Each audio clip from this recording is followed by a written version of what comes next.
Oh, man. Man, I'm about to get wild up in here. Let's try this thing out and see how it works. Because I'm feeling a little hype, a little warm off that hand. And I found this nice little beat, so let's see what's up. What's up? Sit your ass down and hit the subscribe. In case you didn't know, KJ's about to go live. So hit that like button and shake those hips while I drop this knowledge and make that drip. The haters must have thought I was playing around, but check yourself out as you move to the sound. Slide to the left, then slide to the right, but straight down the middle where it's nice and tight. It might be dry, it could be wet, but hit the share button, please don't forget. And tell your friends KJ's live on set. Boom!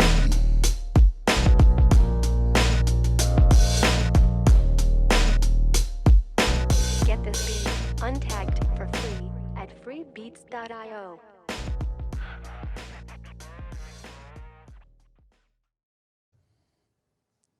All right, y'all. All right, here we are back in the studio. My boy, Leadership Las Vegas 2020 fellow Falcon, my man Dave. What's going on, brother? How you doing? What's up, brother? How you doing? So this is a unique one because you're going to interview me. How does it feel to be on the hot seat in your own podcast? It feels great because I honestly was waiting to see if someone was going to ask to do it. And look who asked to do it. You did. You were like, dude, like really? Like you're not going to get interviewed? So I appreciate that. The not just a forward thinking, almost like it was like being a psychic to say, you know, you're telling everybody else's stories, but like, what's up with yours? So I don't know. There's before we get started, hey, welcome back to Kicking with KJ. Like I said, my boy Dave's here, but I'm going to allow him to give his formal introduction, and then I guess we'll get right into seeing if I cry. Measure your success if I cry. Yes, I did say that. If I cry, then you probably did a damn good job. You're going to do a damn good job anyways, but we'll see. All right. Well, we'll work on that. Okay. Work on that. So what do we have tonight? We've got, my name's Dave. That's my introduction. Tutus, ballerinas, and I said, that is the biggest, most muscular ballerina I've ever seen in my life. Talk about being vulnerable, huh? That was the moment I knew I got to know this guy. I got to understand this guy. I was actually fairly comfortable, to believe it or not. You know, it was when I first got out, everybody was like, what kind of costume is that? And then the yellow tutu came on and they're like, oh, I like it. And I think it's going to be legendary. I tried to tell my wife that whole story and I couldn't do it. She's like, will you stop laughing? I said, I can't. You had to be there. I wish I could have got Nate up a little bit higher, but Nate is deceiving because he's a lot more solid and heavier than his, you know, if you look at him, you're like, oh, I can lift this guy. He is a solid, heavy guy. So I don't know if he had like iron in his stockings or real deal. The real deal. Real deal. Yeah. Yes. So welcome. So tonight, Kevin James interviewed, revealed, unveiled, and honored. When we talked about it and you were saying, hey, Dave, when are you going to be on the podcast? I think I avoided the question for a few pieces of dialogue, but then there was one day where I was like, it just doesn't feel right.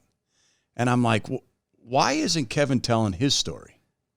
Granted, the setting is your show, but why aren't you telling your story? Right. Besides pecs and tutus. Pecs and tutus. There's a story to tell. Right. And a distinguished military career, a family man. I listen to the way you care for your parents. Right. I see the devotion. I see the commitment. I see the absoluteness. And these are all things that you may not realize it on a daily basis, but those are the types of things that most people that tune in get it, wish they had it, try to emulate it. Like those are all things that sometimes I think leaders, people that are like maybe born to be leaders or they are trained in to be leaders, but now they lead, is I think often that they overlook that. I think they overlook their impact on the silent Dare I say silent majority? Dare I say that right now? But Right. you know what I mean? So that's where I was coming from. Like, dude, let's interview you. Oh man, now I'm scared too. That's why I got these socks hanging around so I can wipe the tears if I need to. No, you know what? I don't know about crying, but we're gonna flip the script. So let's go that way. Let's do that. I'm looking at my notes. do it. Want to make sure. You know, last week I really enjoyed when you spoke with London Porter, and I believe it was London that said caring for the caretaker. Yeah. And I think that's a wonderful thing that I know I gravitated to you over when you shared, you know, how you care for your family and how you were caring for your dad and things like that. And so that kind of was what my mindset was to the whole premise of me getting to interview you, right? Right. Give me some of that. Give me where that comes from, because it's rare. Right. And then when we talk about your military career and your PTSD and the way you approach your marriage and the way you approach your children, tell me a little bit about caring for the caretaker. Yeah. So how do I care for myself? How do I recharge my batteries? Or how are you asking how I got to be the guy who likes to be the caretaker? Let's do both, but let's start with, how do you recharge your own batteries? I really don't. Ding, ding, ding, jackpot. Yeah, I really don't. Honestly, my wife will tell you that I'm never on a break. Even when I'm off, I'm up at 4 a.m. going to the gym. The grind don't stop. When I was younger, I had a friend who said, there's plenty of time to sleep when you're dead.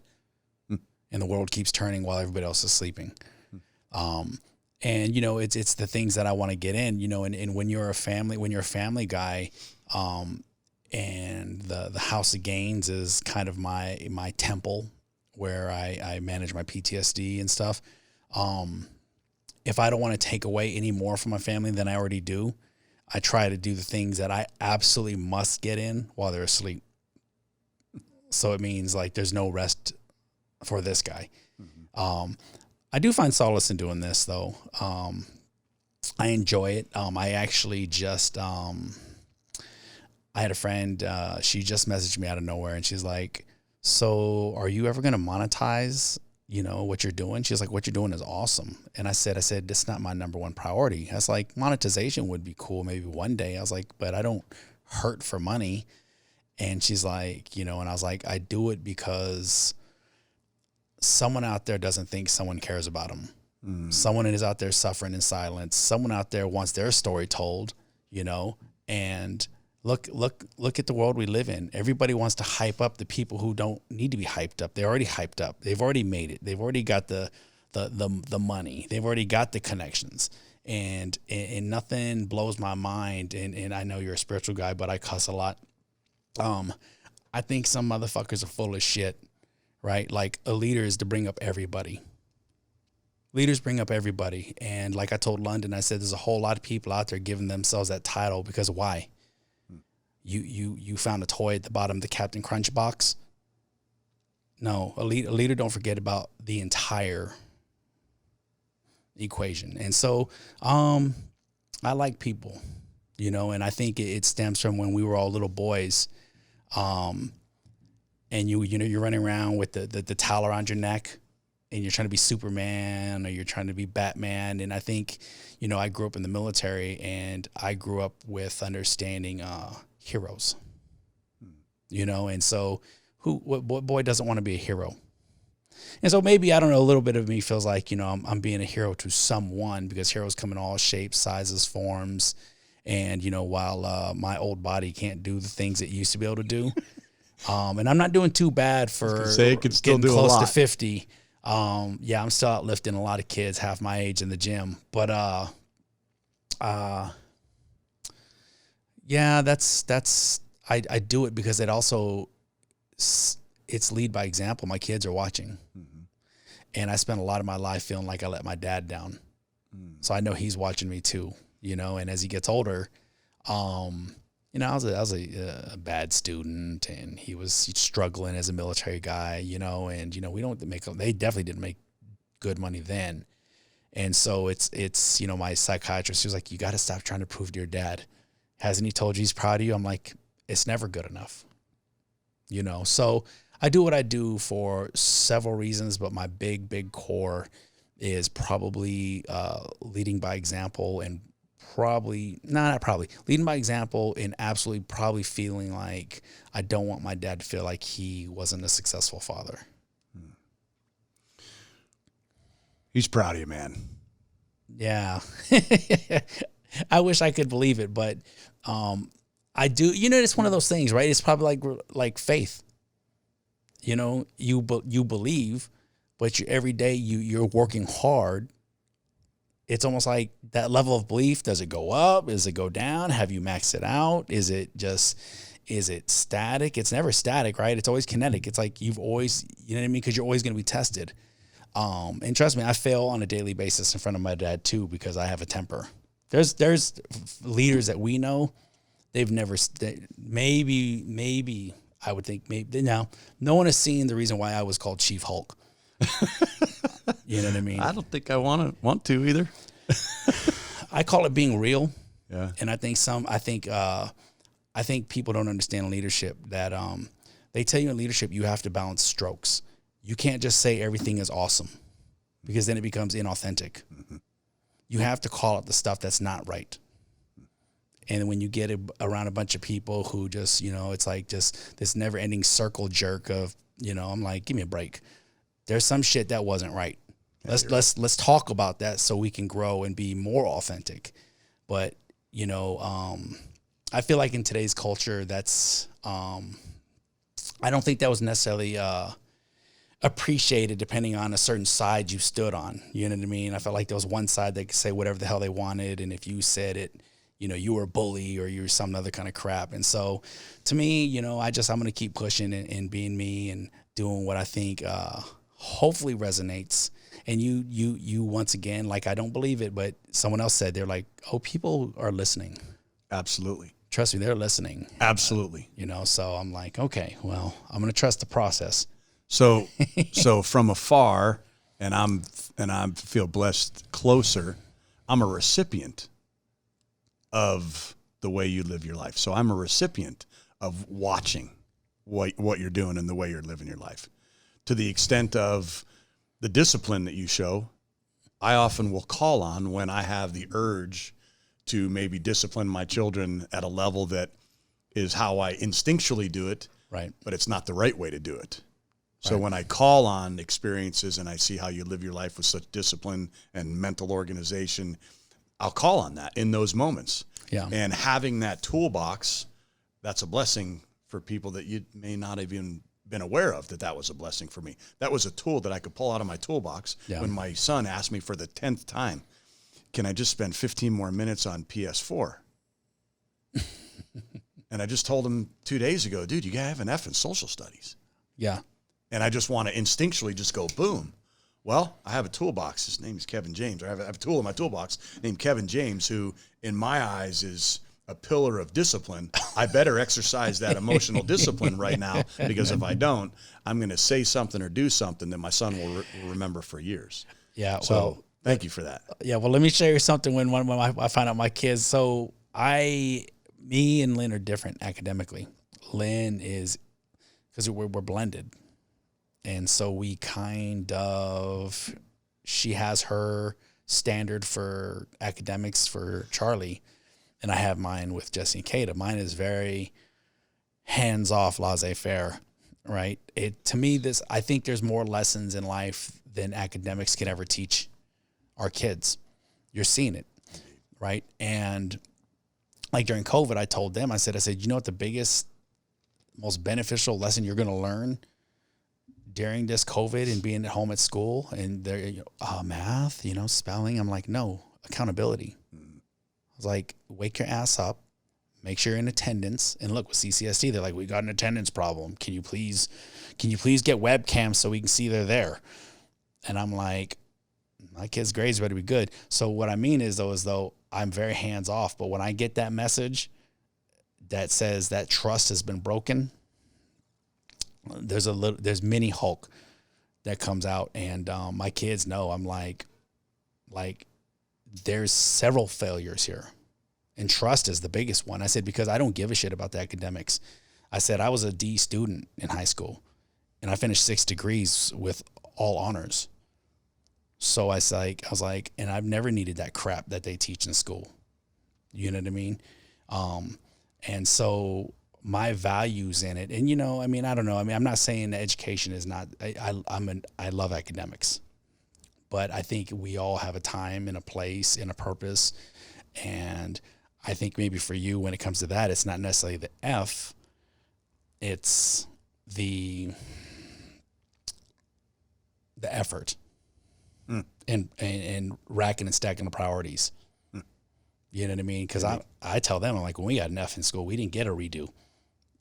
Y'all Open book test? I said, y'all get to go back. Like, I can call your teacher and say, hey, how can they make it up? They're like, oh, they can just redo it. And then I look at them, I'm like, are you serious? But that's more like real life, though. Like at work, if I don't do something perfect, I get a chance to redo it. Sometimes, yeah. Well, yes, sometimes, depending on... Behind a desk, yes, but on the battlefield. No, if someone dies, no. But, when I talked to KC, he had traumatic brain injury because he didn't do his immediate action drills when IDF hit the ground, so he caught shrapnel. There were several times IDF hit the ground, and I was like, here I am. Mm-hmm. So, anyways, yeah, back to great stuff. Well, you did mention Dad, and you said I want him to be proud. I want him to be proud. Well, hey, you know what? The grades in high school might not have been super hot, but 28, 29 year military career. Right. Over 28. Ascended to the pinnacle of rank of chief. Yep. I think he's proud. Blended family that you love everyone. You have your parents living here with you. Yeah. I think he's proud. He is. So, and it's something that I kind of grabbed from London is, and you are a light. Please don't ever let that get too far. And then you said something about like and love. You just said it. And there's such a huge difference between like and love. Right. And you're nothing but a bunch of love. Yeah, I actually love people more than like. Like is probably just me downplaying it. Even through everything we just went through, right? Like, I've never had so many people that I love who have passively aggressively insulted me on social media or labeled me within a demographic while they're being a hypocrite, saying they hate people who do that. I'm like, wow, you're just as much as a clown, right? But and I'll tell you, anyone I love, I'll call them a fucking clown. You know what I mean? Because that's what you're being. And I think that goes back to people who, how can I say it? It's disclaimer. I'm of faith, but I curse too. Yeah, I'm sorry. Thank you for the gift of repentance. It is not. How can I say this? It is not popular to be. If people know you and they know you love them, they should take the cut when you're being brutally honest, even if the tone makes it seem like it's not the nicest talk. Just like when you get upset at your kids, right? I tell people all the time, I'm like, you should hear how I talk to my kids. You're getting like the very soft. You're getting the Johnny Gill version. You know what I mean? Like, this ain't you. You don't know shit. But it's so easy today to be, to be grossly oversensitive. Mm-hmm. And when you got to get out from behind that keyboard, all of a sudden it's a different story. Everybody's got a plan until they get punched in the mouth. Yeah, but you know what though? I would literally, if they called me even after something like that and they called me, I'd be there with them.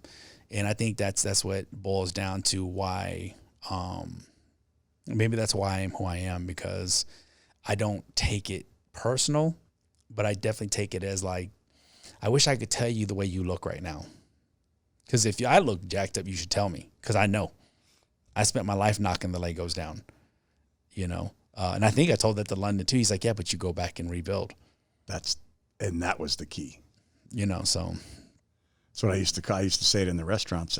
Hey, when I sit down a team member and we had an accountability session, I said, hey, we're going to make a peanut butter and jelly sandwich. Here's the peanut butter. You sucked. But there's jelly and there's bread, and we're going to put that around it and say, hey, although you sucked, mm-hmm. Hey, listen, you can correct the behavior like this, and it can look like this, and then you can be at the top of the game again. Right. So we're just going to sandwich that accountability a little bit. Let's just get back to I sucked more in my life than I was great, but I had to suck a lot to be decent. Had to get there. You know what I mean? Yeah. So I don't know. I have zero problem with feedback. My face may not look it, and I may not act like it at first, but I'm reflecting on it for a few days. Yeah. And usually my wife will tell you, I will always come back and be like, yeah, I didn't look at it from your perspective. But at some point in time, it can't be like damn marriage counseling. And the worst marriage counselors make it seem like there is no right or wrong. And I'm like, look, listen, just tell me where I screwed up so I can stop. So you get moving forward. You know, but then it's like, well, it's so ambiguous. I like this. I'm like, don't waste my time. Well, being absolute and authentic, two wonderful qualities. But I think in some of our society, we've kind of lost our way on that. Absolutely. So, it was awesome. I was hunting last week, and I was so pumped when a guy turned around, and he's a career professional hunter, and he turns around, and he's got a patch right here, and it says Santino, right, 1%. And when you texted me last week, and you said, I'm a chief, 1%, I don't fit in. Right. And I went, thank goodness that you don't fit in. Right. Because the 1% that are constantly swimming upstream, is like my boss, Jake, constantly swimming upstream. Those are the folks that change lives. Right. How many lives do you think you impacted and changed positively in your military career? We haven't even talked about your family. Yeah. Probably thousands. Yeah. And that's not just military, because, we're with local nationals when we're overseas. Come on. Yeah. Just tons. Even those who didn't understand it at that time, I have a lot. I have a lot of love. I have some really awesome people I'm still friends with. Most leaders don't know they're leading or succeeding. They don't, right? And every once in a while you get that email or that text message, and it could be years later, and they're like, it literally just clicked. Or they got promoted, and now it's karma time. Right. And they're like, how the hell did you put up with me? I'm like, the same way my bosses put up with me. Yeah. They saw something. And usually it's just a good attitude. You know what I mean? And my attitude was, my biggest downfalls in my Air Force career when I was younger was I believed all the excellence that I exuded, I'd wake up and piss excellence, right? Gave me the right to run my mouth and question everything. And I had a master sergeant one day. He said, "Oh, bro, you can be replaced like that." He said, "They're replacing you right now." Ooh. And I was like, "No, they ain't." No, I said, "No, they're not." I said, "No, they're not." But he was right. And but I would just question stuff, right? Like I had one boss. He was looking for volunteers to organize a storeroom. It was just a mess, right? And this was his direction. So he had 5 stripes, I had 2. And you will rotate the shifts. Everybody will take their turn to keep it clean, right? And if you can't find time to do it during the day, the work day, then you need to come in on your day off. And we worked Panama, so we worked at that job. We worked 14-hour shifts, 2 on, 2 off. Every other weekend was a 3-day weekend. Anyone who has any sanity loves a Panama shift. You're off 15 days a month. And so I said, heck yeah, I'll do it, right? So I bring him the schedule. And he's like, yeah, I think you made a mistake because you put my name on there. And I said, well, 5 stripes? Yeah. I said, well, you said everybody's going to do it. And he said, well, I don't have time. I said, you have days off, right? I said, if I have to come in on my day off, why can't you? Mm-hmm. And it didn't work out necessarily bad for me, but it didn't work out good for me because there was a new 6-stripe mass sergeant who had just come there. And he said, Airman James, you need to go away. And then he came to me and he said, well, technically, you are right. He's like, but you don't delegate up the chain, right? And I was like, that's dumb. And I was like, and so anyway, so I lost that battle. The name came off. And that's just how, just who I was, a testy little shit.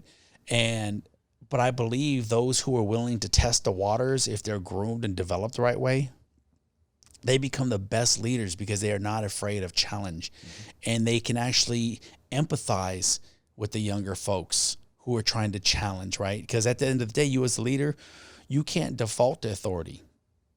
You better be ready to back up what you're spitting with experience, academics, preferably both, with majority, because I don't got a whole lot of respect for just pure academias either, because I'm like, look at this book that says how to play ball like LeBron James, yet I can't dunk still. Academics can't teach you what happens out in the street or in the field when you have to think outside the box or you have to deviate from a technical step or something like that. And so you get these folks who are just very academic, and I'm like, yeah, I'm really impressed. That's great. You can read a book. So can I. Look at my wall. But you haven't been to the school of hard knocks. So, that's, and I'm not saying they're bad people. I'm just saying that's something that has always just sat with me. I got that leaderish group, right? And so I made a post about stop being the paper boy. Stop dropping something like your podcast. I don't even put my podcast in my own group, right? And so stop just dropping it here, but you're not contributing to any dialogue, right? And guess who was the person who left the group? The same piece of shit who's running around spewing he's the greatest leader of leaders. You're a piece of shit. You're a fake. Yep. Because you know what social media allows us to be? Anything the hell we want, because we can choose what to show people. It's our own personal highlight reel. So you want to talk about real? Hello. I expose everything about me, and it's not flowery. I cuss. I got anger problems. I got a stomach. You know what I mean? I'm a person. And I think too many people out there want to just give this facade of something that's not even, real or tangible to everybody. And if you're a leader and you give yourself that title, you better be able to associate with everyone, because everyone is not going to be like that. At least that's my form of leadership, because everybody I get under my charge is not from the same town, not from the same culture, not from the same background. They're not all men. They're not all women. Some are transgender. Some are gay. Some are bisexual. That's a fucking leader who knows how to navigate through that, right? Not organize a fucking potluck. Anyways, I digress. It's meat. It's meat and potatoes.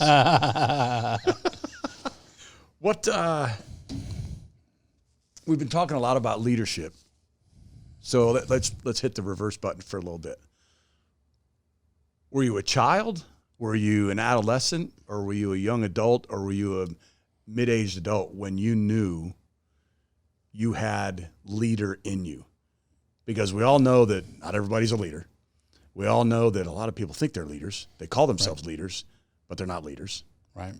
When did you know? So my dad used to tell me, remember when we were kids, I think we're about the same age. We had the big wheels. Yeah. Right? The little two-wheel, right? Yeah. We had big wheels. And he said, ever since you were a kid, no matter what you did, big wheels, bikes, playing in the woods, he said you always were in the front. He said all the kids would come to our house, you know what I mean? And you would call the shots. And I don't know what the hell that means necessarily, because I looked like fucking Chunk from Goonies when I was a kid. But I think maybe it's just, I think you just, you either are or you are not. Or you are at a certain period of time and you just naturally gravitate to that. I'm gonna tell you, I became a better leader after I went through a really nasty patch of being a selfish piece of shit, though. You know what I mean? It just became about me and what I wanted, and that's where my career progression slowed down. And it was about the time I had my PTSD and I went through a divorce. I wish I could nail it down. But I was progressing. I could have probably put on chief 18 years. I put it on at 25, you know what I mean? Because of that patch, every year you don't promote, you literally lose 2 years. Okay. You know what I mean? Because you don't promote, then you have to wait for the next testing cycle, then you have to wait for results, then you have to wait to so on. So, and I didn't care. You know, I was like, I made master. You know, I'm good. That was my goal.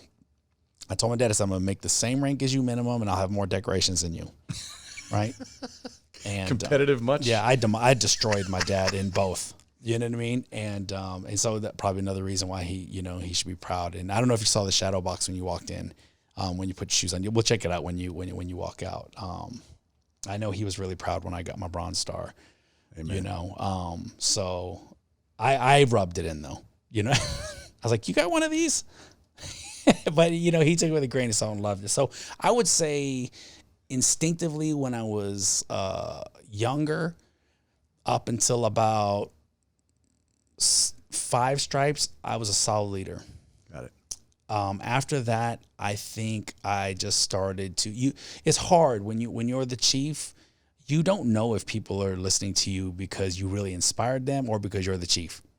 Okay, fair. You know what I mean? Fair enough. And so I can be like, yeah, you know, the sky is pink. Chief said, the sky's pink. Mm-hmm. You know, the new generation kind of will test you based on if you ever saw my Facebook. I loved to hang out with my airmen, and that's when I found myself again, though. I was like, man, I wrote a paper. 80% of military dependents join the military, meaning there's an 80% chance that my kids will join the military. Mm-hmm. You know, if you go in the military, hell yeah, my dad was, you know, it's a military family, you know. And a lot of my friends, they're like, why are you still in? I'm like, I don't know. That's a damn good question. I was like, I can tell you why I'm in now because they kept moving my ass before I could get out. And so chief could be an accident. I made it by a lot the first time without really trying. But those airmen and those young leaders could potentially be my kids' chiefs. Amen. Yeah. And someone's mom, dad, and especially we're talking about a culture where resiliency has been challenged in the last few years. And we can get into how I think social media has impacted it. The households where both parents are always gone, moms being left to raise kids on their own. Like, there's a plethora of reasons, right? So I really believe we live in a world where socially we are absolutely fragile. That's a really nice way to put it, very, very mildly. Well, there's another version I would say, but I'm not the guy who tries to passively. I'm not going to passively. Do you have a cry room I could go to? Do I have a cry room? I cry in the shower. And it's bad when you have to listen. Maybe you can speak to this. And when I was talking to KC about it, because a lot of people don't understand. I think mostly everybody will have some sort of form of PTSD. Others can just manage to get out of it. Some of us got so deep it became a new norm. Mm-hmm. And we were talking, and I said, I will be in the. I said, my wife is my soulmate. I was like, but I can't open up to her when I get emotional, where I'm suicidal and want to cry. I was like, because she's gonna think I cheated on her. You know what I mean? Just like if a male is emotionally being a certain way, and this is just through dialogue I've had with people. They're like, yeah, like my old lady was like, what'd you do? And they're like, I didn't do nothing. Like I'm trying to navigate through the fact that I was feeling high as a kite. Then a damn Bee Gees song came on, and it just plummeted my stock. And so, yeah, I usually will go in the shower and it'll be dark, and I try to, and then Lynn will walk in and I'll be like, God, damn Old Spice, shit, and so, I don't know, it's weird. I've not mastered like in front of her I've cried a few times, but I've not mastered crying when it's just me. Like if we get in an argument and I hurt her feelings and it just gets that we're both that way, I can. But I'm not crying if you're not crying. But if it's my PTSD, then yeah, it's got to be in the dark. I do everything in the dark, by the way. Like I don't like turning the lights on. Bathroom, showers, I'll walk around the house with it just being dark. So people who are scared of the dark are like, man, he's cool. I don't know. That's comforting to you. Yeah. So no, if you need a place to cry, the Subaru's here. You can do it here in front of me. I got socks. I got extra socks. You know what I mean? Hey, nothing's Nothing's off limits. Nothing's off limits in here. Feel at home. Yeah, we do all right. We got the puppy play mask right there next to you.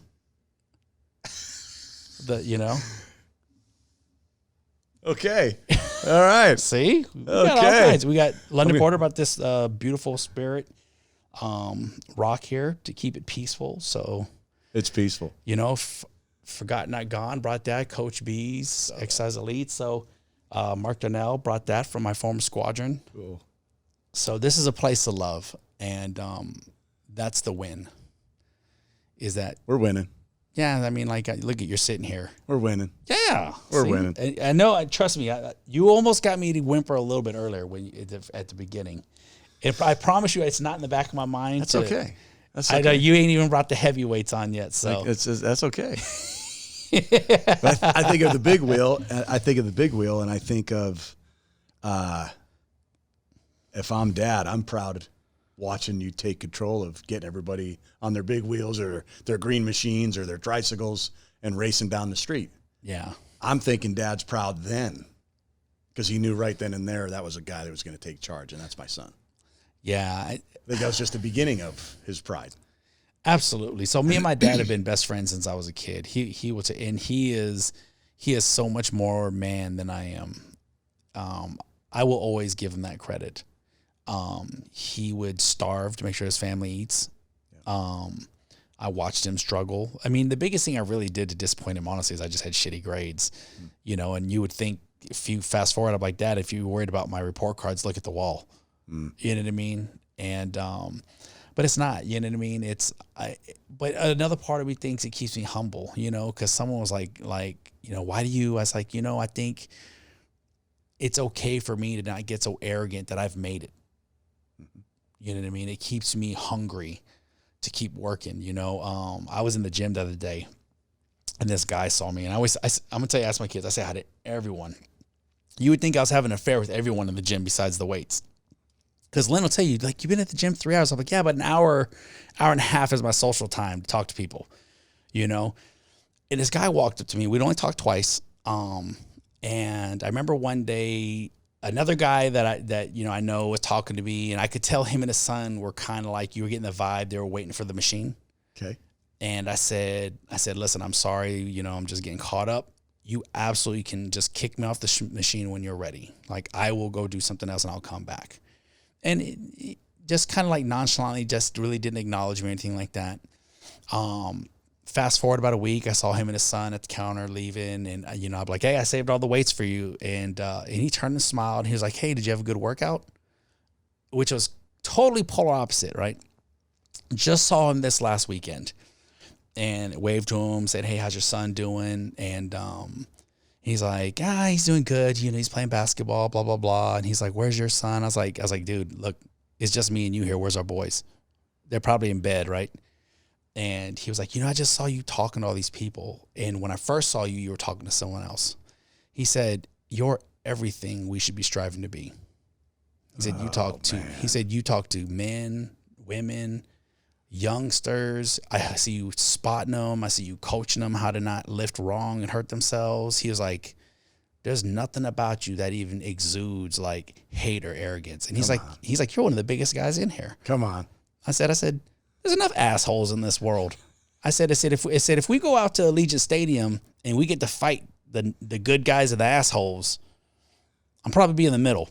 I said, he just laughed, and and so it's nice, you know what I mean? But I don't take that as yeah, I've made it. I'm this, you know what I mean? There's so many people out there, I think, suffering in silence. There's enough people out there who have esteem issues. And I'm never above talking to any of them or inviting them to the studio. I just did an interview with a guy yesterday, and he was incarcerated. Awesome. And well, think about it, right? Come on. Shit, you may know him. And I said, too many people. I said, there's plenty of cons who wear white collars. Absolutely. There's plenty of criminals who we will automatically default to as like, oh, look at this guy. He's squared away. He's a piece of shit. You know what I mean? He'd probably take advantage of me when I'm trying to come up. And I said, most of us have lived the whole, oh, look at the cover. Got to be nothing. Let's lay our resumes out. Let's lay them out. And then, but not just that, let's go out and actually execute and see. Yeah, I was going to say, let's go do and see what happens, right? And so, you probably saw me right. I said, hey, it's 2021. Let's see how many of you just sit behind your keyboards again and not do shit. I don't want to see pictures of memes. I want to see pictures of you out there actively doing something that you say you're so passionate about fixing. You talk about vets, go feed some homeless vets. So anyways, all hua, no dua. Oh, we're going to get to that. Oh, shit. Okay. So in this area I want, like we said, Kevin James interviewed, right? Revealed, unveiled, and honored. Okay. So we just I think we kind of touched on revealed. Yeah. But the one thing that we didn't mention that I Proverbs 11:25, I love it. It's all about giving encouragement to others. Right. But the one thing that I think that really, really speaks to leadership is something that very few have the ability to do. And I've heard you do it limitless times in a short time we've been together. And that's accurate self-reflection. Kind of know when you were pushing the envelope. You kind of know when you weren't. You kind of know when you were right, when you were wrong. Kind of knowing when to hit the gas pedal, when to recede a little bit, give somebody a little bit of time to breathe.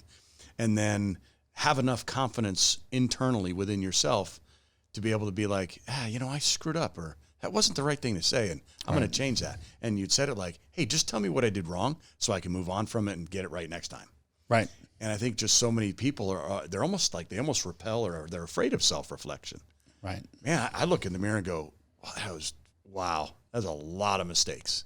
Yeah. But you know what? I'm just going to try not to repeat the same mistake twice. Well, Charmin is one of the top selling toilet papers, but it's still soft. Yeah, it is. You know what I mean? So don't confuse being at the top with being Teflon Don, No pun intended. You know what I mean? That dude. I just, you learn the most from mistakes. And you can't push people away when they make mistakes. You stay there and you grow with each other. Because while I may have made a mistake that was 90% cause of things going wrong, you may be culpable or accountable for 10%. So let's fix that 10% and fix my 90%. I don't know. And I think we live in a world today, like, think about it. If you don't like Dasani water, unfriend me. If you voted for this guy, you're this, unfriend me. And I'm like, your leadership? Give me a fucking break. You couldn't lead a fucking horse to water. So, and so I'm like, well, I'll expect after this is published my subscription to go down a few. But, my wife tells me, she's like, every time someone unsubscribes, you gain like 4, and you can never go wrong with authenticity. No, you can't. You can't. I think, I don't know if we were talking the other night, but think of it this way. Really good guy has made a business online, and I started to pick up on some of his posts, had a little bit of tinge to it, like he was peeved that people were, either complaining or whatever. Mm-hmm. And I just said to him, I sent him an email one day. I was like, dude, who's your favorite music band? He goes, Led Zeppelin. I said, what's your favorite song? He goes, Stairway to Heaven. I said, pull it up on YouTube right now, and I want you to tell me how many thumbs up and how many thumbs down. There's thumbs downs. How could there be thumbs down on Stairway to Heaven? Yeah. It doesn't make any sense to me, right? So, but the music's authentic. They're playing with authenticity. Although that music comes from their heart. Yeah. And you know what? Any day of the week, I'll take that over thumbs down because some dude didn't like the guitar riff. Somebody didn't like, I didn't like his post. Pay no mind to that stuff. Right. Garbage. Yeah. Wasted time. And it's perspective. You're right. It's perspective. I think, as you grow, like a Led Zeppelin, they're just so big. They don't even pay, they've gone through the storm, right? Oh yeah. But when you're starting from a small, like this organic level, right?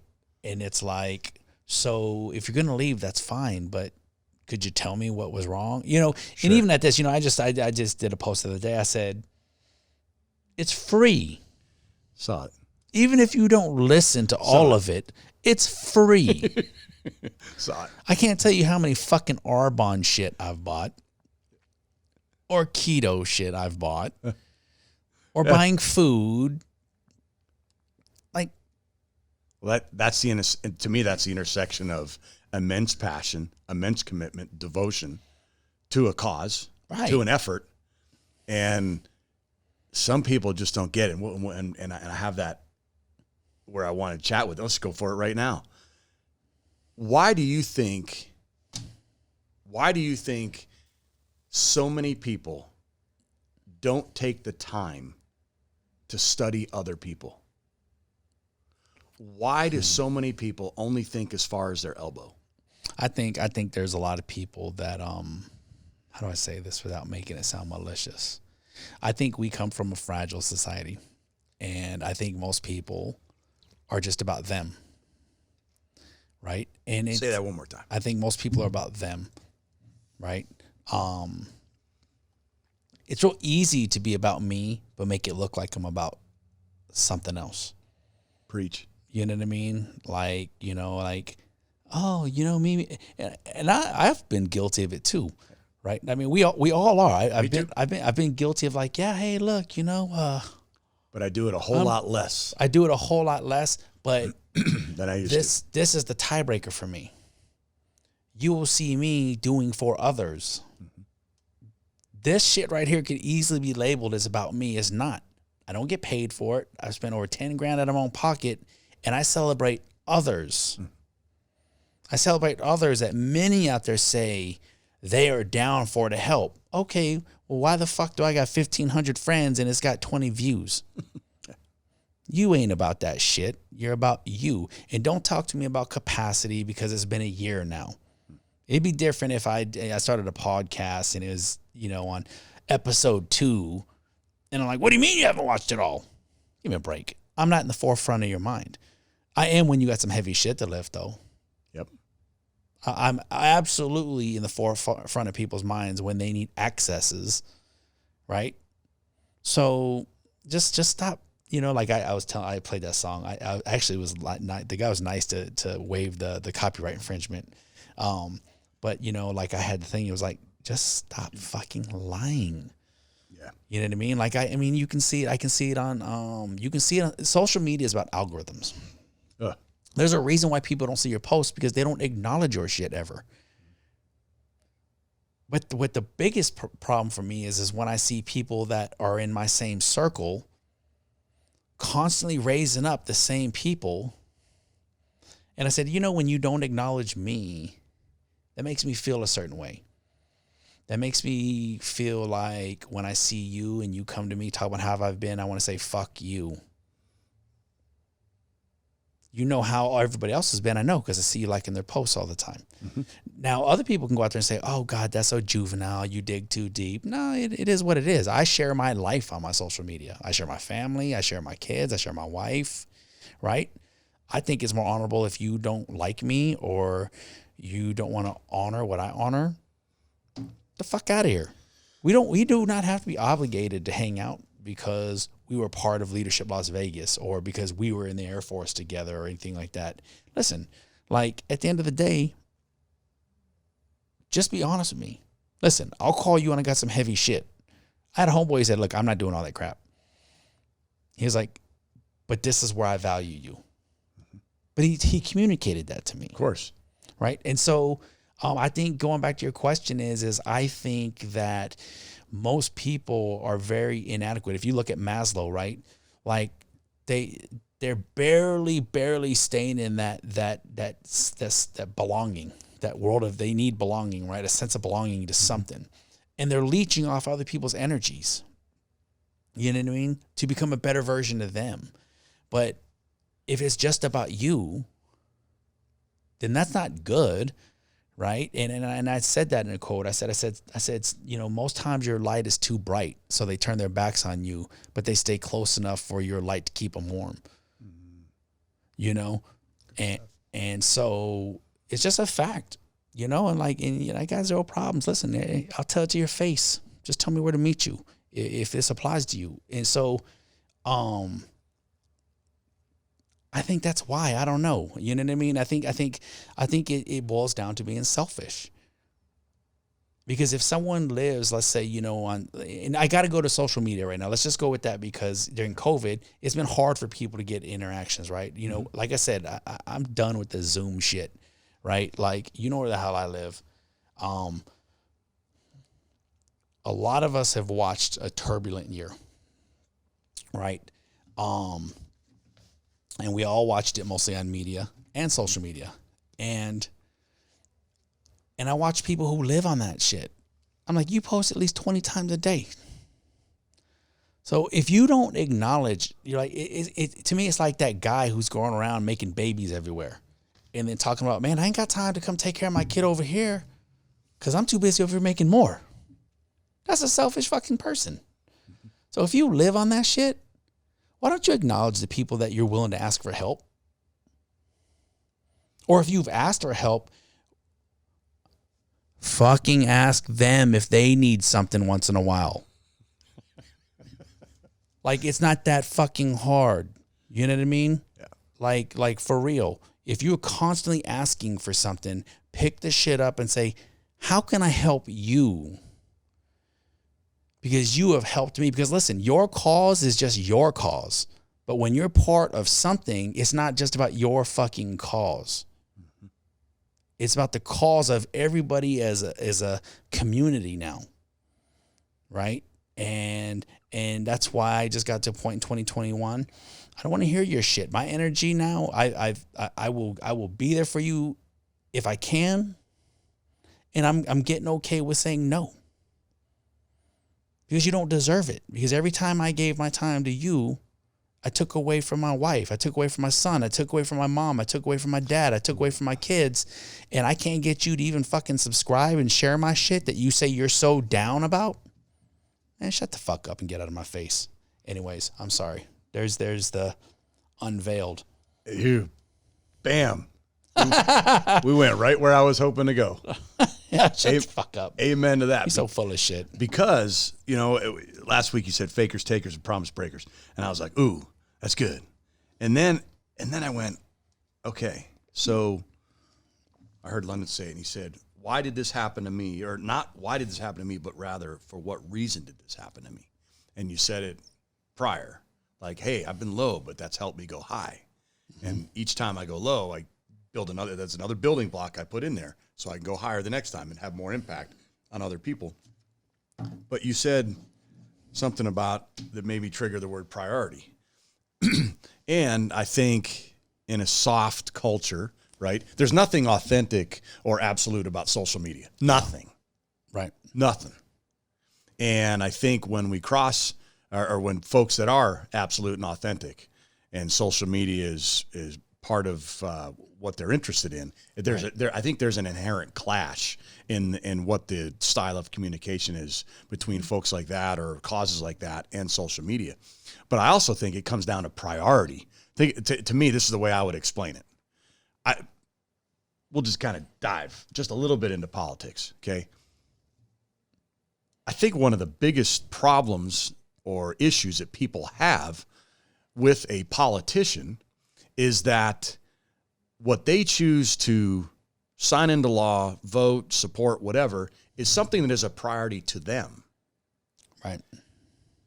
But if I'm over here and I don't, it's not that I don't agree with it. It's just that I'm placing a higher priority on something than that person. Mm-hmm. I still haven't heard a question asked in this current climate. The question should be, do you feel your life is better now than it was 4 years ago? Oh, I'm gonna say something at risk. I woke up today saying, "Oh, all our problems are gone." I was like, life's great. All the problems are gone. And I said, I hope, and I don't care who. I have zero issues with it, with who anybody supported or voted for, none. I never badmouthed either side. I never mass labeled, because I'm above that. Most people are shallow puddles. Yeah. They don't got depth. And I didn't get hyper dramatic and over dramatic about it, and that's fine for the people who did. I'm telling you, I love them all. It can go both ways. If you talk a lot of shit, and now when the stick's in your hand, let's see what you do with it. Have some class. But if you don't do jack shit, let's see if you own it or if you just come up with a bunch of excuses. And again, that's a two-way street. But some folks think that's a one-way street. And so we'll see. You know what I mean? This is what I told someone. I love people who supports the current administration. I love people who supported the previous administration. I'm not... I was like, so whoever's in charge, right? I'm going to still love all my friends. And if some of my friends see something that I don't see, I'm going to go into it open-minded enough to try to see what they see. But, and I try not to talk politics. I think none of them fuckers give a shit about us. However, space, if anyone thinks their drive and their motives are not to make themselves richer or more powerful, you're a fool. Two, I've never felt my life significantly impacted left or right, regardless who was in charge. I don't think I'm at that, I don't know these billion-dollar businesses and I'm kind of the middle guy. You know what I mean? I feel like I'm always in the eye of the storm. But don't you feel that approach originates from what you place priority on? Absolutely. You are a confident, strong-minded person. You have a work ethic that is unwavering, and your priorities are shaped from that. Yeah, absolutely. I'm going to go out and work my butt off. I'm going to take care of my health, and that's what your priorities are. Right. So I think that's a missed point, that not only in politics, but I think in how we approach interpersonal relationships. Right. Like, hey, man, that's your priority. That's all good. It's just not my priority. Yeah. So I'm going to respect your priority. But we don't respect my priority. We don't get to the table and talk about that stuff, though. And that's unfortunate. It's all on text or on Facebook or Instagram, and it's these shot over the bows, Sure. and it's these, like I said, on Monday everybody was posting MLK quotes, and by Tuesday they're posting hateful shit. Yeah. And absolutely authentic. Don't you dare call them out. You know what I mean? Because you know what I mean. And that's my point. Is I just laughed. I said, man, I know this one person. Literally, it was 10 MLK quotes. Hate can't drive out hate, and X, Y, and Z. And then on Inauguration Day, it was all these hateful posts. I said, listen, dude. I said, the reason why there's no point in calling you out is because you wouldn't even acknowledge it anyways. You lack accountability. Oh. You lack accountability. For all the listeners out there, I just want you to read what the next topic is. Let's talk accountability. Yeah. Well, that's what it is. You're not accountable for your. Come on. You're not accountable to acknowledge that. You know what? Okay. So I don't believe we're as divided. I personally don't. I do not think this nation is as divided as the media puts it out there. I agree. I think we are more united, but we are not sitting at the table. We agree. Together. And we agree. And I think it's just too easy for a coward to go out there and write some stuff. I think it's too easy for someone to get, oh my God, my friend is celebrating President Biden. If my friend's celebrating it, I'm going to celebrate it with them. Yeah. I don't hate my friend for his celebration. You know, and I got friends. It's so emotional. And so I took a position of keeping my mouth shut. And guess what? I kept my mouth shut during all the stuff, right? Oh, you didn't say nothing, so you must condone it. What the fuck? I was like, so what the fuck are you talking about? You know what I mean? But you get to say that because we were stupid enough to give everybody one of these, right? When we were growing up, I used to watch these commercials, right? And it was talking about how an ass whooping don't leave the scars that emotional scars and psychological scars leave. Yet we live in a world where all we do is take tons and tons of criticism, and most of it's indirect now, right? Most of it's indirect from people who say they like you, who say they love you, People who've been guests on my podcast who said, man, you're fucking awesome. Really? What if I told you this is who I supported? Mm-hmm. Am I any different, or are you full of shit when you post? Let's have that conversation. But I don't want to do that, because at the end of the day, there's a certain level of ignorance is bliss. And you know what? And what's your priority? My priority is my relationship with the people that I care about. Bingo. And that's what drives your behavior. Absolutely. Right? And I personally, I've already said how much of a fan I am of your behavior, because it motivates me to better prioritize my priorities and stay more absolute and authentic with I'd love to laugh. I'd love to make people feel good. Yeah. But I can confess that it has been a journey, that everything's not awesome. Oh, hell. You know what I mean? This ain't the Lego movie. That shit, I can't stand that shit. And it's good. But let's talk accountability. I want to talk about The good part is we're at an hour. We can go 2 hours, and guess what? Everybody stops listening after 3 minutes. You know what? We can get more raw as it goes. Then they're missing. Accountability, the most underutilized interpersonal trait in communications. Why do you feel it's that way? Because it lacks definition and context now. Just like you know, when something's overused, right? It loses its luster.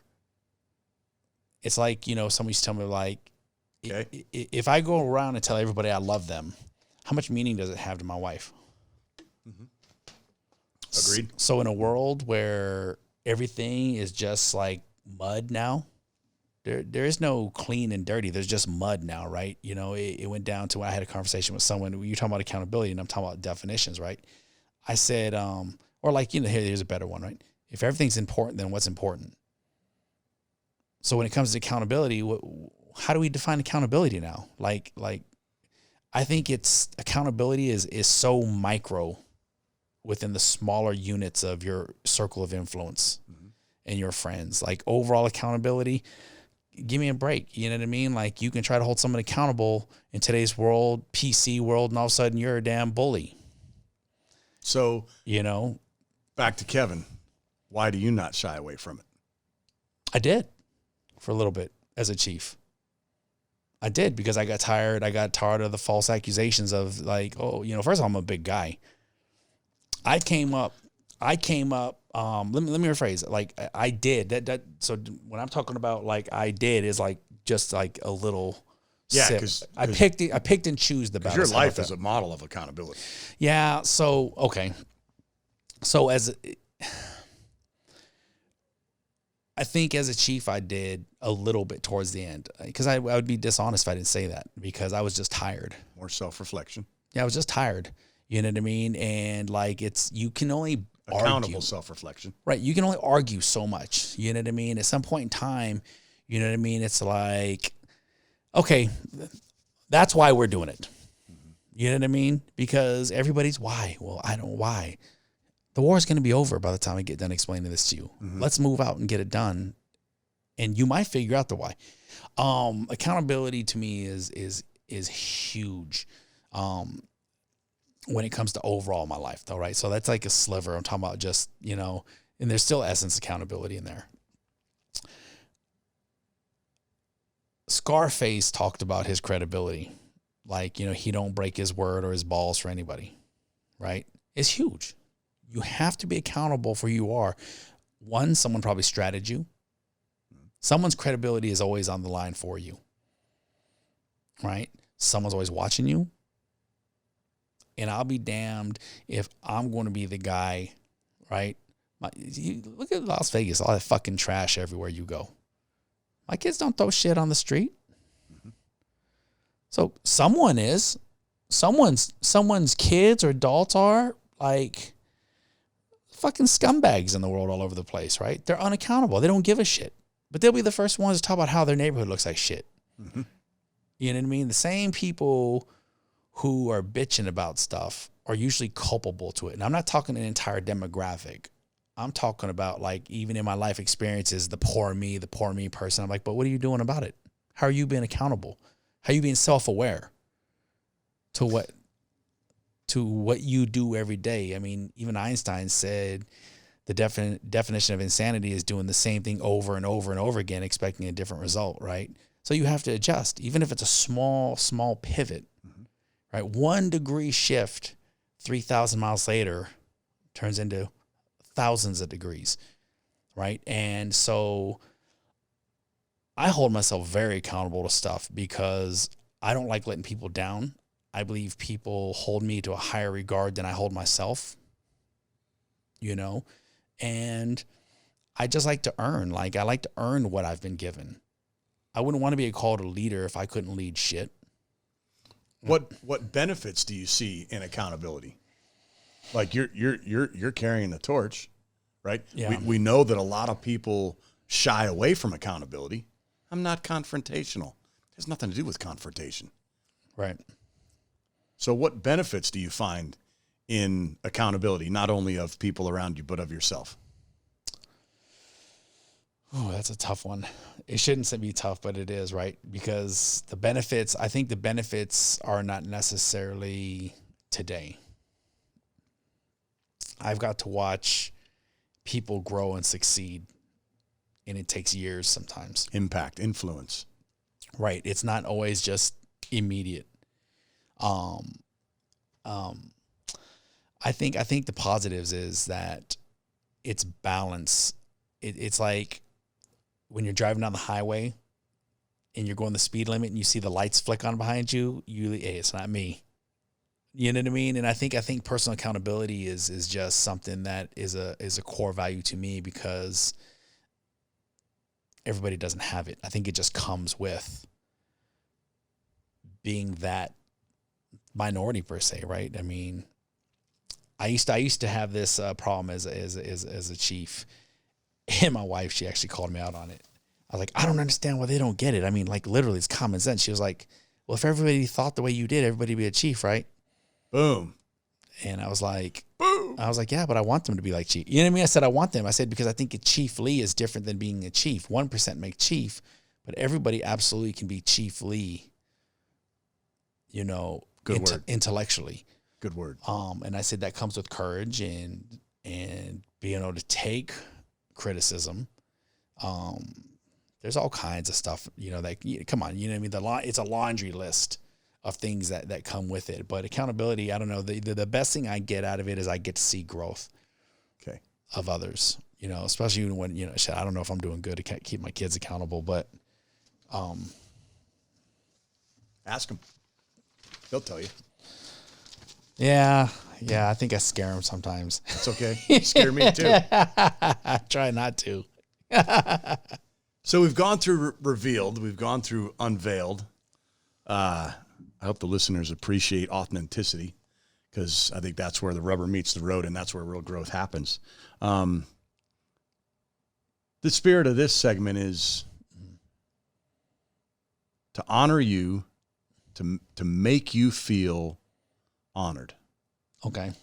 But to try to do it through a few probing questions. Okay. And I'm looking forward. This was the part that I was looking the most forward to. Okay. Right? If you cry, then I'll measure success. But hey, I'll cry for you. Hey, but that's all right. Whether it's family, vocation, community, whatever it may be. Mm-hmm.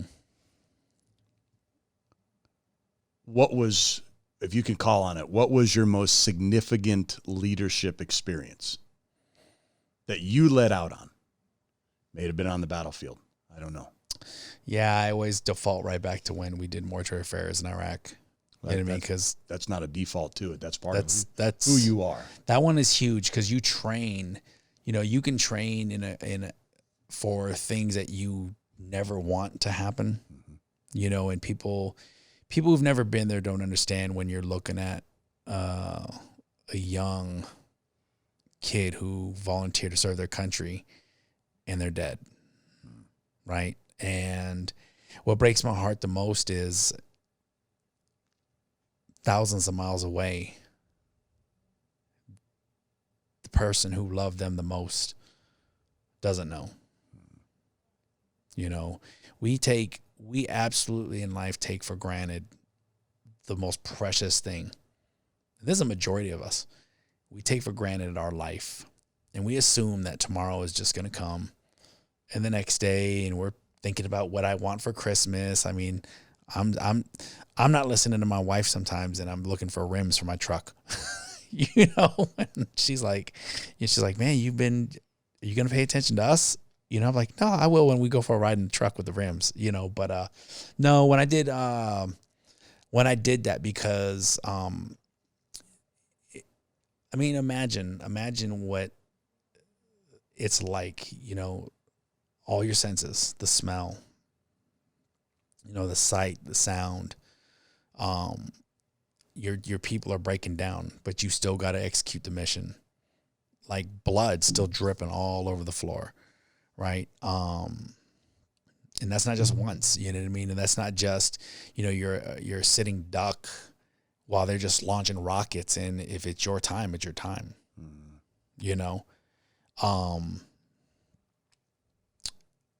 I get sad because it's like, well, I mean, it's war, right? You know, but I mean, it's like, I get sad because, you don't know who that was. You don't know what their future was supposed to be. I mean, I guess spiritually, you know, God gives us free will. I don't think it's written in, I don't know if it's necessarily written in the book of shepherds or what, you know, like, hey, I know when this person's going to go, you know, but I can't even fathom the thought of losing. Like, you know, I don't even want Jesse. I don't want none of my kids to join the military. I can't fathom the pain of losing a kid. Like, I mean, you know, you probably heard me talk to London where, you know, my PTSD and, you know, the suicidal thoughts. And once upon a time, I was like, once my kids are older, that's a wrap. I'm doing it, you know? And, I'm tired. I'm gonna tell you, I'm tired. My body hurts. I think I do a lot of stuff like you. If you heard my podcast, what heals me hurts me.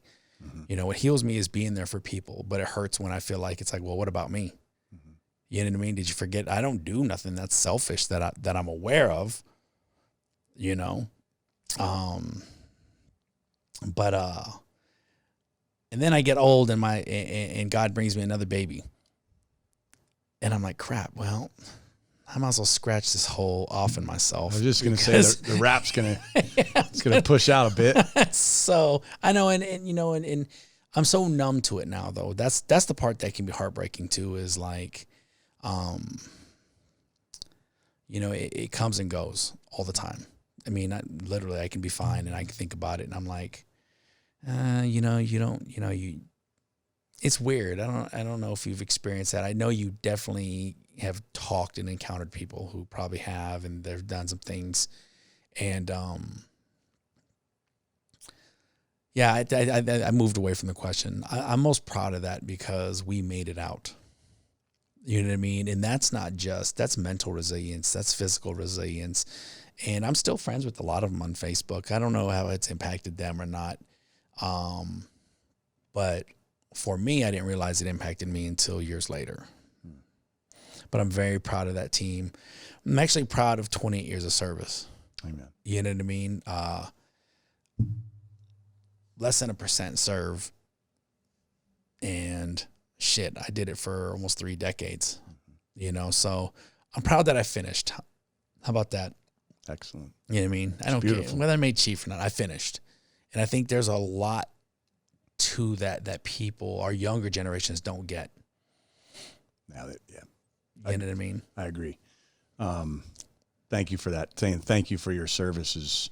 I know it's cliche, but thank you for the freedom that I take for granted. No, you're welcome. See, I don't even know how to say you're welcome. Can you tell? Well done. I'm like, I get paid. I told that to someone one day. I was like, well, they paid me. So, more honor. Spirit of honor. Successful career in the military. Having success with a podcast and endeavor, leading a group. Success leading your children. Success in your marriage. Being a successful son, caring and loving. If you were to agree with that, has any of that started to birth arms of significance? legacy leaving type thoughts for yourself of so many folks go through life being successful, but have they grown into significance? Not in a arrogant type of way, but the footprint that they leave is absolutely authentically significant. Yeah, I would say that, you know, my definition of winning had to be revectored. And I also got to make sure I say a big shout out to Alexis. I don't talk about what I do, but, you know, she made sure I'd still continue to have purpose with a career. But I would say absolutely. I had to redefine win, because I just did an interview with someone yesterday, and I was driven by, when I retired from the Air Force, I was like, I will not work for the man again, you know? And honestly, you know, my exposures transitioning out, I kind of got to see, like, you know, the lack of honor from leaders outside the gate. It is what it is. You know what I'm saying? You fucking lack it. And that's just it. And then COVID happened, and then my son was born, and I was like, crap, you know what I mean? I was supposed to retire and just smoke weed and get a grill and cornrows and I've seen your cornrows. Yeah, actually I'm growing my hair back to get them again. But my goal was to create some kind of generational wealth, right? And this is going to tie into significant. I learned yesterday when I talked to the gentleman that I didn't realize that generational wealth is also knowledge, not money. I see. It's that's probably more critical, is to pass on the knowledge that I didn't have to my kids. And so I don't think I'm any more or less. It's just like being a leader. I don't necessarily know if I'm any more or less significant. You know, on an occasion, you know, like you'd be like, no, you are, you know, or someone else be like, dude, like that was good, you know. And I've been the guy who was like, I'm better than you. When I was young, I was like, oh, I can outdo you in anything. You know, I mean, shit, I can still go in the gym and out rep weights than some young kid. And I'm like, give me a break. You'll never be better than me. You know? That's warrior. That's competitive. It is. That's warrior. It is. But I fine-tuned it to say the real win is watching those people win and pass you up. Getting right behind them. And that's your significance. Spotting them. Listen, if you continue to get richer and in your circle is not,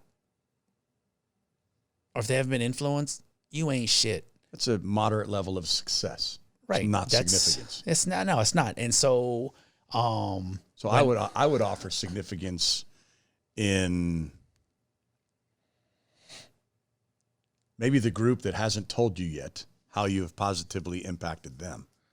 I would offer the generational wealth in the structures that your children have in their lives.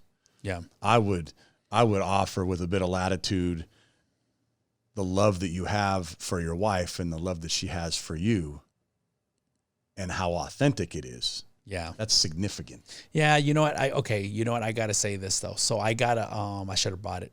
So this Christmas, my oldest, so when I met Lynn, I was kind of greeted with, we don't need a stepdad, by the two adult stepsons. Fair enough. And man, like he, see, look, I'm getting emotional now. He gave me a Christmas card, the oldest, when he was here. And it was one of like those moments where, like, you know, the stepdad and the stepkid took the stepdad's name because he was such a great, that means I had significance to them and I did it right when I didn't have to. You know what I mean? And when I said no, I said when I fell in love with your mom, that meant I loved you. Now, how we defined that love was going to be between grown-ass men, and it took me to be very patient. And it probably was good that I was a chief because I played chess. So while you're moving your pawns, you know, I know how to counter and I know how to get to checkmate. And I'm not saying I got checkmate, but that's probably my significant story of 2020 that hit hard because their dad died when they were kids. And for him to open up like that, Like, and I was like, you motherfucker, man. I was like, I'm not going to cry though. It was there, and it sits on my computer so I can see it every day as a reminder that you make impact and influence even when your doubts and fears say you're not. Great word. You know, the devil likes to play with you. He absolutely does. When I was younger, the devil came in the form of a woman all the time. And one of my good lifting partners, we were young, you know, would be in the gym lifting. He'd be like, that's the devil, Kevin. That's the devil. You know what I mean? Like, and he was a very spiritual guy. Julian Glover, I still remember his name. And that was in Iraq, actually. And no, that's the devil. Don't look. Like, even if you look, that's it. You know what I mean? And so, and I learned that as I got older and I moved away from that type of life, the devil's very good at redefining what your weaknesses and so for me to get that, you know, while I deal with and battle all the demons, you would hope it would offset, you know, doubts and fears. But then sometimes I think the best medicine is to embrace it. Amen. Because there's wins coming out of it. Authentic and absolute. Yeah. So when you're a being that has that in your spirit, it's much easier to do. And thankful for having those traits. And it's a lot less when I do this. This is therapy for me. I didn't realize how therapeutical, like when I do this and I talk to people, and sometimes I'll listen to myself and I'm like, fuck, you're supposed to interview them and you did more talking than they did. But like I was listening to my London one, and like at the end he was like, no, this is it's healing for me. I was like, man, I feel so bad. And you know what I mean? I think some of us are very hard on ourselves, and for whatever reason we are. But yeah, I think that was probably my most significant winning moment, because I didn't expect it. Mm-hmm. It was out of nowhere, you know. And I think those are the great wins, because it quantifies all the hard work and all the patience and all the days I'm cussing under my breath about they don't get it, you know, and telling them, I'm like, I don't got to do this shit. And I got my own son. At what point in time am I going to get crucified for saying, well, I'm just shifting all my focus to my blood? Because you don't say that. You accept responsibility. You're their dad. And I think people think they know, but they don't. No. Some can, you know, some have their own stories, but I think I've had a lot of touch points on almost everyone's story. That's a good point. Touch point. You know, so less who more do. Oh, did you hear the story how that came about? I did, but I took a twist to it. Okay. So rapid fire. What's your positive immediate action drill? You ready? Okay. For these folks, your parents. Clock's ticking. Love them. Your children. Can't use the same one. Oh, lead them. Your wife. Honor her. Yourself. Doesn't matter. I don't accept that answer. Keep going. Persevere. You've proven that you can do that. What else? I think faith. I think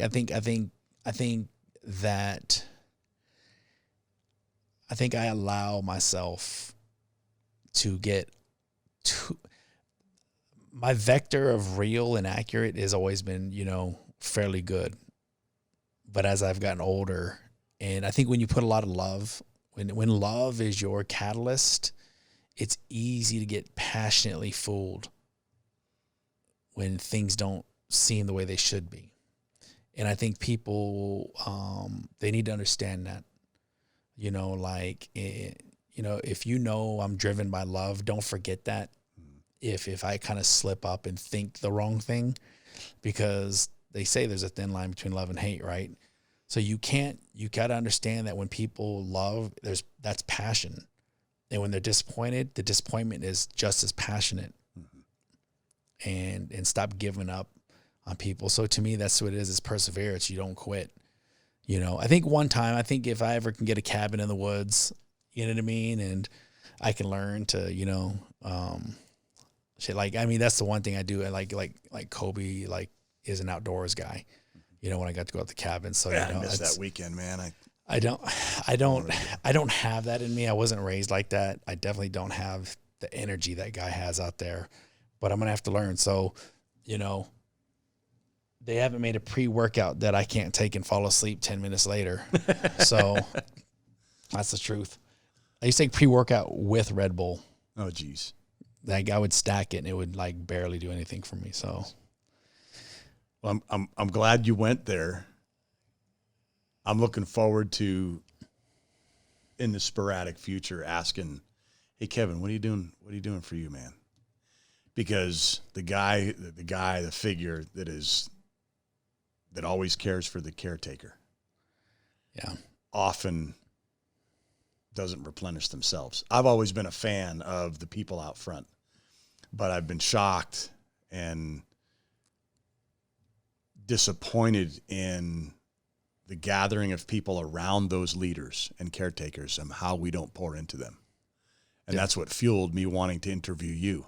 I'm like, man, this guy has put his heart and soul into this thing and he's passionate about it. right. We got to honor him. We got to try to fill him up a little bit. He needs to be a little bit replenished. So when you said early on, you know, an hour and 25 minutes ago, one of the first things you said was I don't do anything for myself.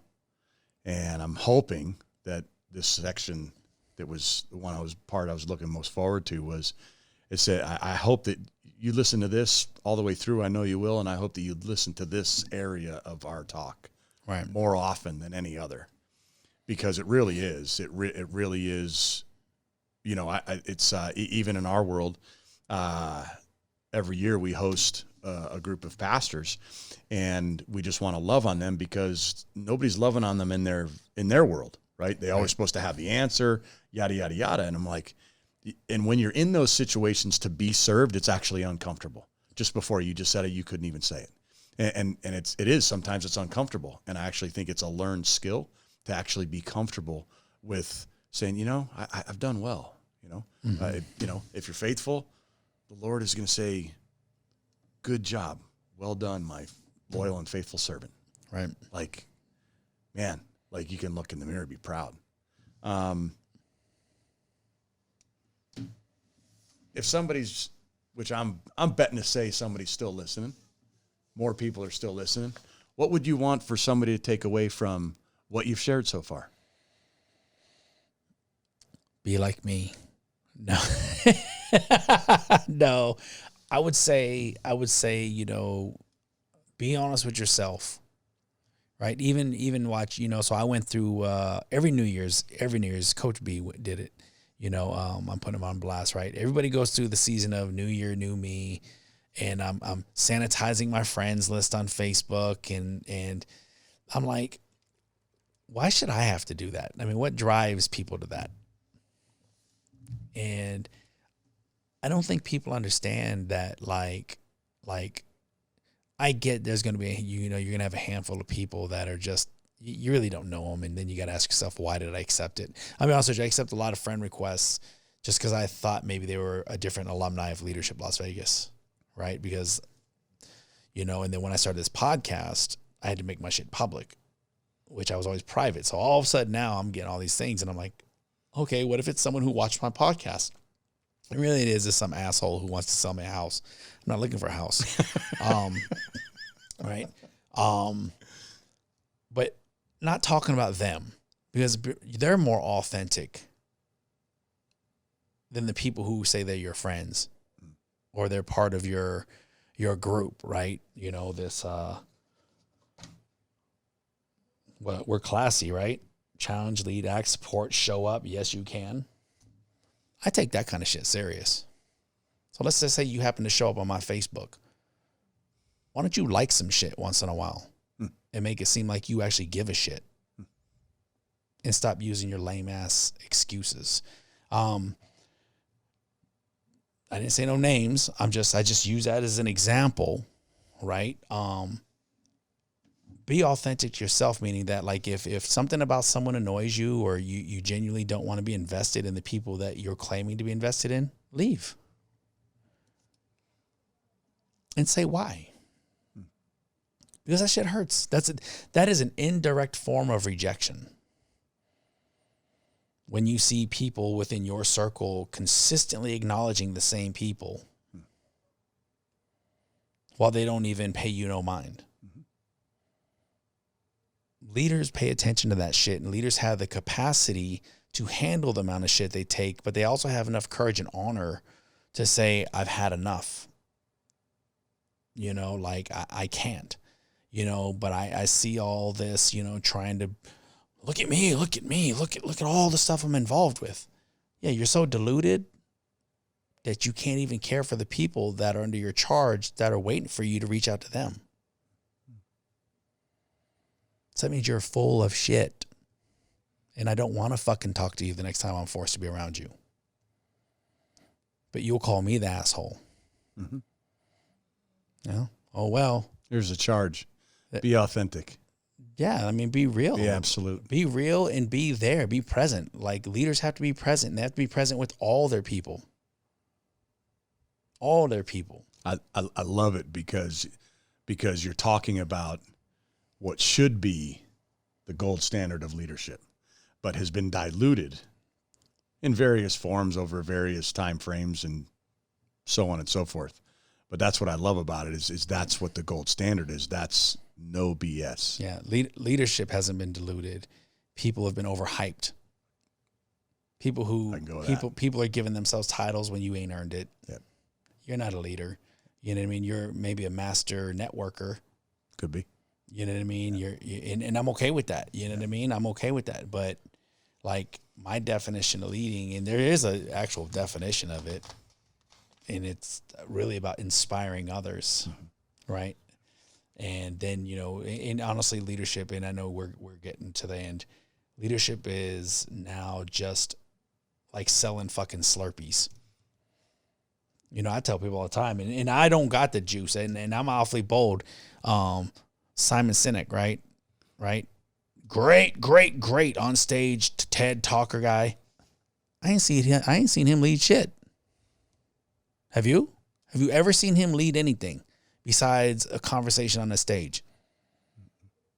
No, but because he's wrote a book, right? I talked to a friend today, and I felt bad, Dave. I apologize, brother. Like my phone, my ringer's off because I got a baby, and when you do one thing on the internet, all of a sudden, I think your information gets to someone, and my phone's ringing off the hook.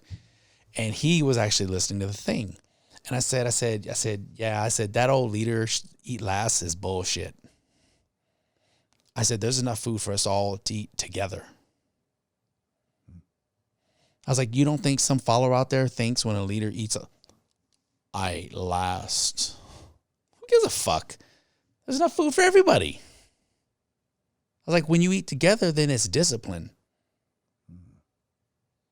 It's no different than saying when the plane's going down, put your gas on, put your oxygen on first before you put your kids on. Right? So we've bought in to all these people they're all hua, but I ain't seen no dua. And that's awfully bold of me to say, but I went to the school of hard knocks. And so to me, I don't get impressed because you wrote a book and you can get on stage and draw circles and talk about how I talked to SEAL Team 6. That's fucking great. But I've never seen you lead. And that's one of your triggers for respect and accountability. I want to see it. As I want to see what you've led. But in full disclaimer, I really like listening to him. Absolute and authentic. Because it's great points. But again, take 2 steps and jump real high, dunk ball. Hey everybody, have you ever seen a basketball court? Oh my God. See, I can get all flowery and shit. I mean, I literally was just writing a rap. That's why I didn't answer your phone call. I was like, I've never written a rap. And I found this cool beat, right? You want to hear it? I'll play it a little bit. You want to hear it? Yeah. And I started writing some rhymes to it.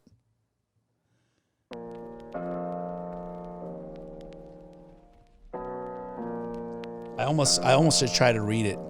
You think I should try to go like read it right now? Go for it. Let me see. For the record, there's one more question. Oh, really? Okay.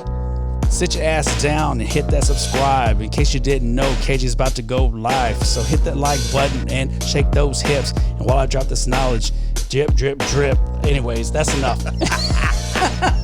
I didn't write were legible. Anyways.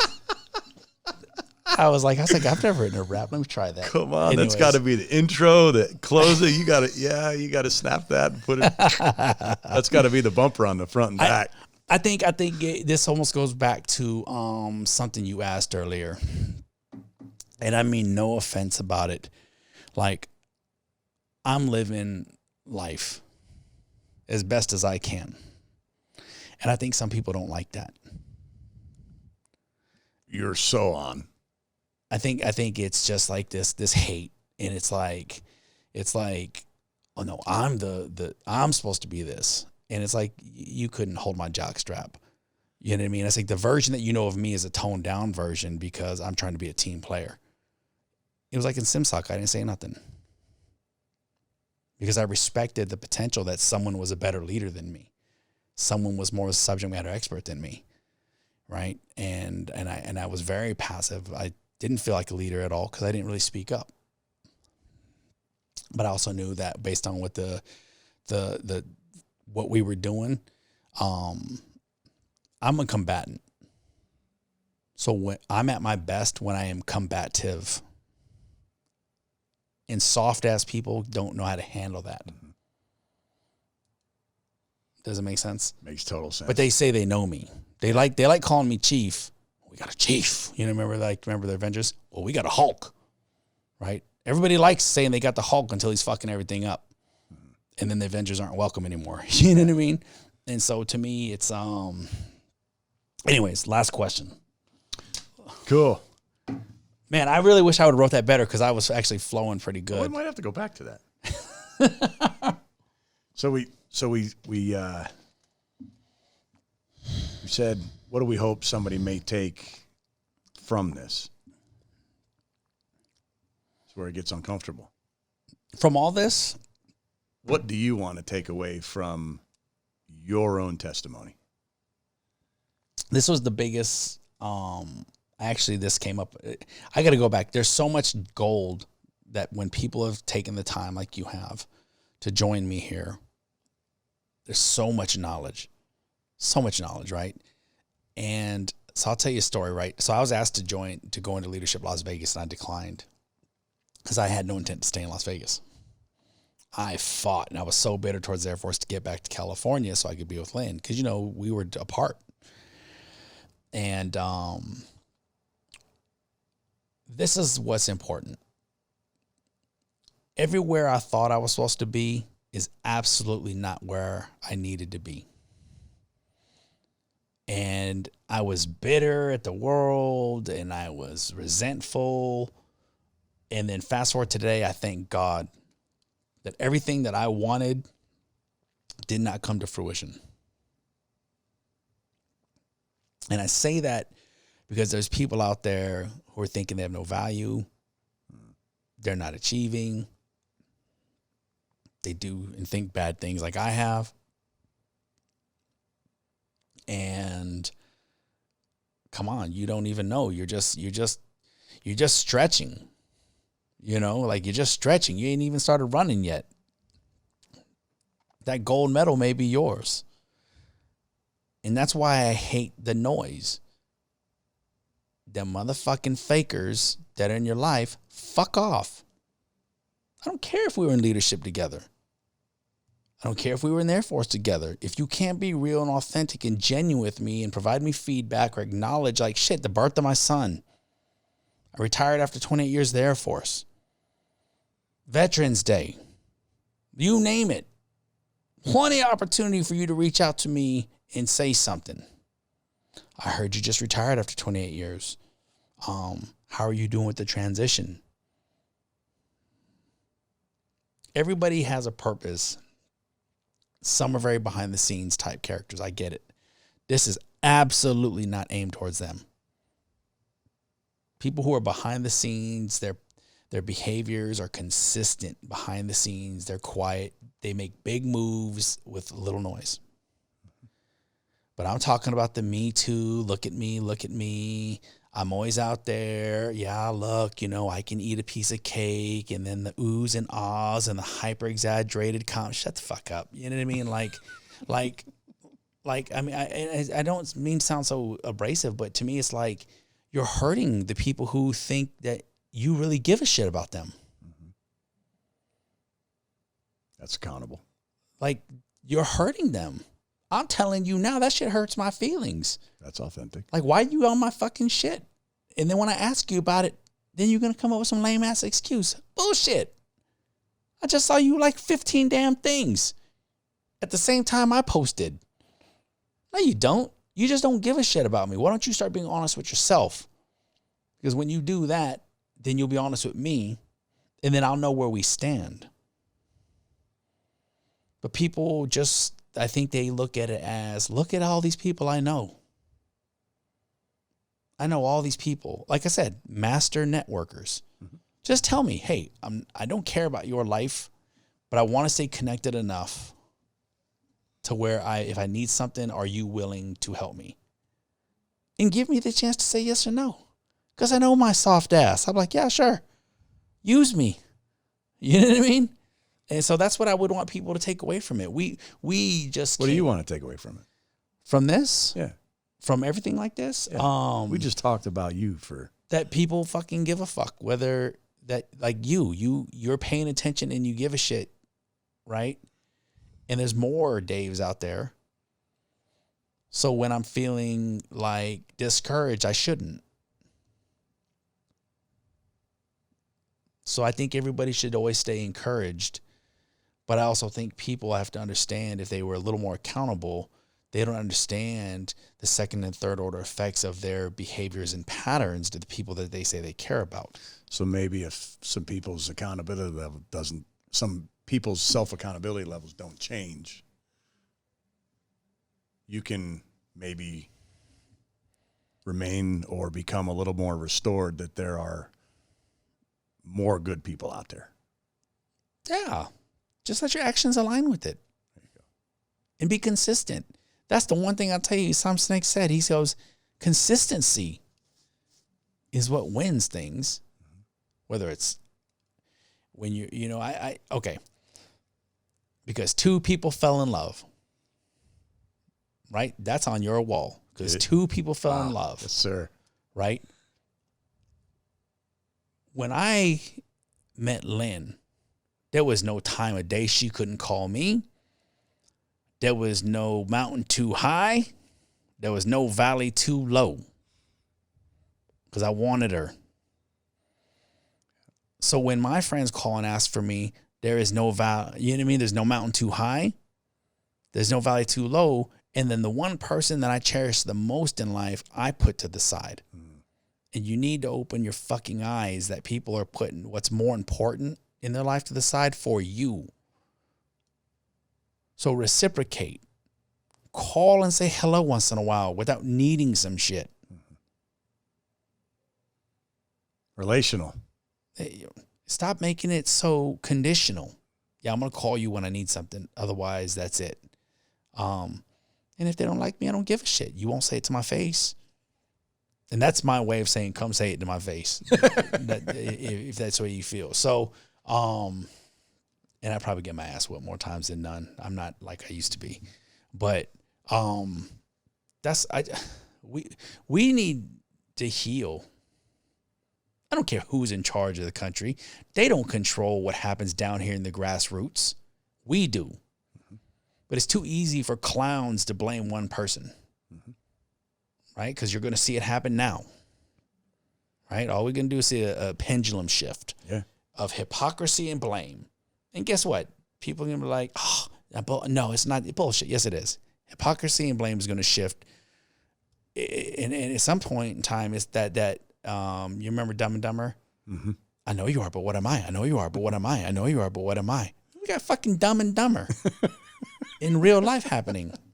And some real fucking leaders are going to come together at the most micro level and say, regardless of the turbulence out there, our foundation is strong and we're going to serve our purpose to our community.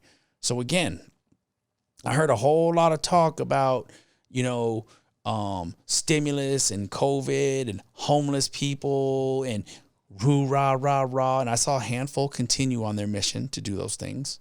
And then I watched everybody else default to just a bunch of political banter. And I was like, and so that's why I said this year, less memes. Let's do more selfies of you actually doing something out in the community that you're passionate about, right? Share why it was important, so it doesn't seem like it's just, look what I'm doing, even though there's honor to it. And don't forget your friends. And if they're not your friends, then let them know. Mm-hmm. So we can close those, you know what I mean? Because I'd rather have 3 real ones than 1,000 fakes. Mm-hmm. You saw my frosted fakes, mm-hmm. right? They're fake. Anyway, so Dave, thanks, brother. Was there anything else? Did I miss anything? I promise you, I swear, like, I got emotional on the inside several times. I'm not joking. Hey, man, I would never be out to, quote, make somebody cry. That's my goals, that you walk out here tonight, that you feel a little bit more fulfilled than when you walked in, just because you got to share your story. You got to share a part of you. Yeah. To me, that's what means the most. And if we go back to academics, Dale Carnegie says it best. Right. You get people talking about themselves, and they will feel good. Yeah. So you're and too often, we don't focus on one another often enough. Right. So that was the whole goal, the whole purpose. Dude, I would do this again tomorrow. I hope you will, because I almost want to redo. I was like, you know what? I just thought about that. I was like, everything you just said was like, if there was one thing I wanted to take from it, is like, if there was another version of a shameless plug, it's like, this isn't about me. This is about everybody else. Share it. Yeah, sometimes it needs to be about you. Celebrate people. This is the easiest way to celebrate people. And you see there's 2 empty chairs, right? Any day, come over here with Dave and me. And coach, sit down. Challenge me. Prove me wrong. I'll challenge you. You just need to give that truck to me. That's all. Oh, man. That's my first truck ever. Is it really? This is my first. It's the only truck I've ever owned. I've never had a truck. Beauty. Yeah, thanks. I thank you, brother. Well, shit, normally Coach B takes us out, but, I mean, if you're interviewing me, so you got to kind of wrap this one up. I can wrap it up. Do you need a wrap-up song? Yeah, give me a wrap-up song. Hold on, let me see. You know who I think is perfect for wrapping it up? Bring it. These nuts. Got him. Got him. Oh! Whoa! What? Whoa! I can't even get it out. Kevin, the blessing was all mine tonight, man. Thank you, sir, for taking time. Thank you for allowing me to do this, and just enjoy staring at you for 2 hours, smiling. The feeling's mutual. My cheeks hurt. And dude, absolute, authentic, real. The world needs more people like you. Keep leading your wife, your family. Keep loving on everybody. I know you will. Huh? Huh. All right.